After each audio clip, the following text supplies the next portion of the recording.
అదే RTV app వార్తల్ని క్షణాల్లో చదివే అవకాశం ఉంటుంది. ఒక న్యూస్ పేపర్, ఒక టెలివిజన్ ఛానల్ మీ చేతుల్లో ఎప్పుడూ ఉంటాయి. ఉమ్మడి కరీంనగర్ జిల్లా వ్యాప్తంగా రైతులైతే అనేక ఇబ్బందులు ఎదుర్కొని అయితే వరిని కోత దశకైతే వచ్చింది. కొన్ని చోట్ల అయితే వరి పంటకు సంబంధించి అయితే కోతలు అయితే మొదలయ్యాయి.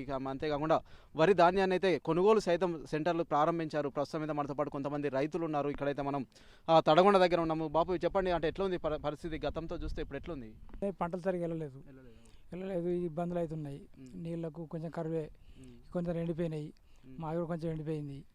ఇప్పుడైతే కొన్ని కోసినాం, కొన్ని కోస్తాను నడుస్తుంది ఇట్లనే. ఇక అంటే ఇంకా కొంతమంది రైతులు అయితే ఇంకా కోత దశకు రాలేదు, ఇప్పుడు పొట్ట దశలో ఉన్నాయి. ఇంకా 10-15 రోజులు అయితే కోస్తామని చెప్తారు కదా. ఎంతమంది ఉన్నారు రైతులు ఇక్కడ?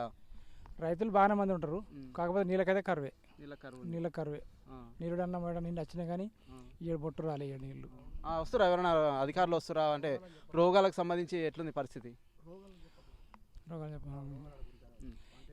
పంట అయితే ఇక మామూలుగా ఉన్నది, అంతే. ఇక బాగలేదు, పంటలు బాగలేవు. ఇప్పుడు చూస్తేనైతే అంత కంతే మంచిగా లేదు. అంటే అప్పటికి ఇప్పటికి ఏమైనా తేడా ఏం గమనించారు? అంటే ఇంతకుముందు ఎట్లుంటుండే నీళ్ళు, ఇప్పుడు ఎట్లుంటుండే? ప్రస్తుతం అయితే అప్పుడు దిగుబడి ఎట్లుంది, ఇప్పుడు ఎట్లుంది? అప్పుడు దిగుబడి మంచిగా ఉంటే నీళ్ళు వచ్చినాయి. ఇప్పుడు నీళ్ళు అయితే కరువు బొట్టు కూడా రాలేదు. మాకు అయితే పక్కకు అయితే రాలేదు. ఎన్ని ఎకరాలు ఎండిపోయింది మీది? మాది ఎకరం ఎండిపోయింది. ఎన్ని ఎకరాలు వేసారు మొత్తం? 5 ఎకరాలు అయితే ఎకరం ఎండిపోయింది. ఎంత అవుతుంది పెట్టుబడి? ఎంత అవుతుంది అసలు ఎకరానికి? 20,000 అవుతాయి. 20,000 అవుతుంది. 20 అవుతాయి. 20 అంటే ఇక మందులతో అయితే ఎక్కువనే అవుతుంది. నాటు చేసుడు కోసుడు అంటే 20-30 దాకా అవుతాయి. ఎక్కడి నుంచి వస్తారు? కైకిలోలు ఎక్కడి నుంచి వస్తారు? బయట దేశాలకి వెళ్ళి మన మహారాష్ట్ర, ఆంధ్ర, బీహార్ వాళ్ళు వస్తారు. ఇప్పుడు ఎంత వెళ్ళింది మీకు? కోసిరు ఎన్నడు కోసిరు? ఇది మొన్న కోసి 4 రోజులు కోసి 4 రోజులు అవుతుంది. మరి మళ్ళీ వర్షాలు ఉన్నాయి అంటారు, మరి జాగ్రత్తలు తీసుకుంటారు? జాగ్రత్తలు అంటే ఇక దేవునిగా దాని గురించి కొందరు కోసిన అయితే అనుకుంటారు, కోయిన వాళ్ళు ఇబ్బంది పడుతారు. వరదలు అంటారు, ఇవ్వంటారు. ఇంకా పరద ఇట్లా ఏవి ఇస్తలేరు, ఏవి లేదు. ఇంకా చెప్పే బాబు, ఎట్లుంది పరిస్థితి? ఇప్పటికైతే బాగా ఇబ్బంది ఉంది, బాగా మరీ దారుణంగా ఉంది.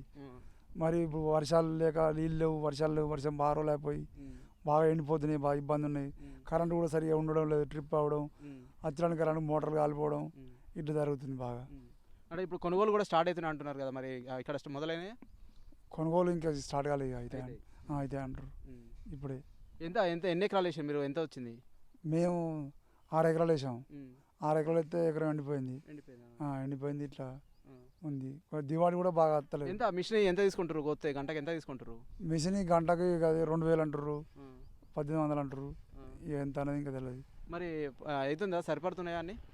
అన్ని సరిపడంటే అన్నిలకే అడిగాడికి అవుతున్నాయి, ఏం మిగలడం లేదు. బోనస్ అన్నారు, ఏమో అన్నాడు, 500 బోనస్ అన్నాడు. అది లేదు, ఇది లేదు, ఇవరకు ఏది లేదు.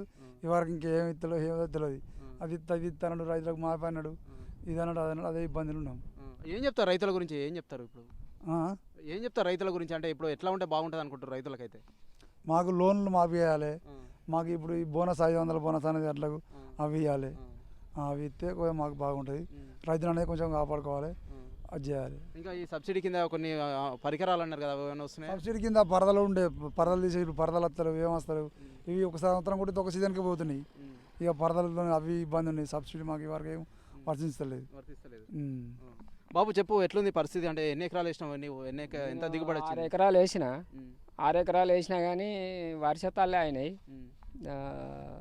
రోజు తప్పించి రోజు వారిచ్చిన.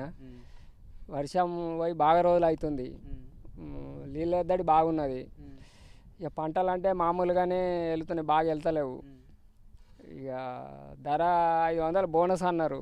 వాళ్ళు ఇస్తారా ఇయ్యారా? బోనస్ ఇస్తే మాకేమన్నా గిట్టుబాటు ధర అవుతుంది, లేకపోతే మిగులటం లేదు. ఏం మిగులుతలేవు వరి పంట మీద. ఇక గట్టిని చేయక తప్పదని చేస్తున్నాం మేము. మరి ఇట్లా ప్రైవేట్ వాళ్ళకి అమ్ముతారా, గవర్నమెంట్కి అమ్ముతారా? ఇక ప్రైవేట్ వాళ్ళకే పోతున్నాయి, బాగా మంది అమ్ముతారు.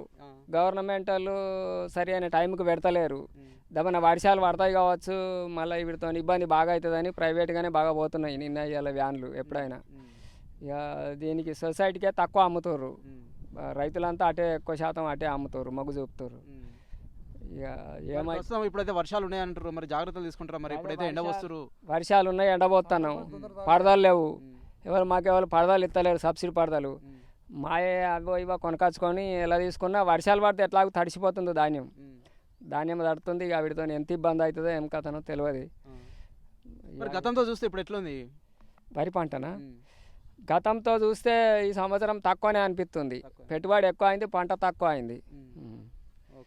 ప్రస్తుతం మనమైతే చూస్తున్నాము గత సంవత్సరంతో చూసినట్లయితే ఇప్పుడైతే మాకైతే పెట్టుబడులు అయితే అధికంగా పెరిగిపోయినాయి, దిగుబడి అయితే చాలా తక్కువగా ఉంది. ఎందుకంటే ఒకవైపు నీళ్లు లేకపోవడం కావచ్చు, అంతేకాకుండా మరోవైపు అయితే ఏంటంటే కొన్ని రకాల చీడపీడలు కావచ్చు, ఇతరత్ర సంబంధించి అయితే మాకైతే దిగుబడి అయితే చాలా తగ్గింది అని అయితే కొంతమంది రైతులు అయితే చెప్తున్నారు. ఏదైనప్పటికైతే మాకు సబ్సిడీ కింద కొన్ని పరదాలు కావచ్చు, ఇతరత్ర అయితే ఇస్తే బాగుండు, అంతేకాకుండా 500 బోనస్ ఇస్తామని చెప్పేసి అయితే కాంగ్రెస్ ప్రభుత్వం అయితే హామీలు అయితే ఇవ్వడం జరిగింది. దీనికి సంబంధించి అయితే మాకైతే 500 బోనస్ సైతం ఇస్తే మాకేమైనా బయటపడతాము, లేదంటే మేము నష్టాల్లో కూరుకుపోతామని చెప్పి కొంతమంది రైతులు చెప్తున్న పరిస్థితి అయితే మనం చూస్తున్నాం.